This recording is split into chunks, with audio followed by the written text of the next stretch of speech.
தமிழ்நாட்டில் தேர்தல் தேதி அறிவிச்சிட்டாங்க. இதுக்கப்புறம் சட்டப்படி என்னெல்லாம் பண்ணலாம் பண்ணக்கூடாதுன்னு உங்களுக்கு தெரியுமா? டீட்டெயிலாக பார்ப்போம் வாங்க. முதல்ல ரூலிங் கவர்மெண்ட் எந்த ஒரு புது ஸ்கீமையும் அனௌன்ஸ் பண்ணக்கூடாது. லைக் ஒரு இலவச திட்டமோ இல்லை ஒரு ரோடு ப்ராஜெக்டோ இல்லை ஒரு ஹாஸ்பிட்டல் கட்டிடமோ இந்த மாதிரி எந்த ஒரு புது ஸ்கீமையும் அறிவிக்க கூடாது. ரெண்டாவது, கவர்மெண்ட் ஆஃபீஸர்ஸ் லைக் கலெக்டர், எஸ்பின்னு எந்த ஒரு அதிகாரியையும் டிரான்ஸ்ஃபர் பண்ண முடியாது. மூணாவது, அரசு சாதனைகளை சொல்லி எந்த ஒரு விளம்பரமும் செய்யக்கூடாது.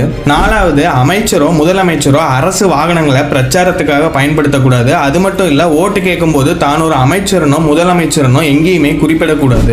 அஞ்சாவது, ஓட்டு கேட்கும் போது ஜாதியையோ மதத்தையோ குறிப்பிட்டு பேசக்கூடாது.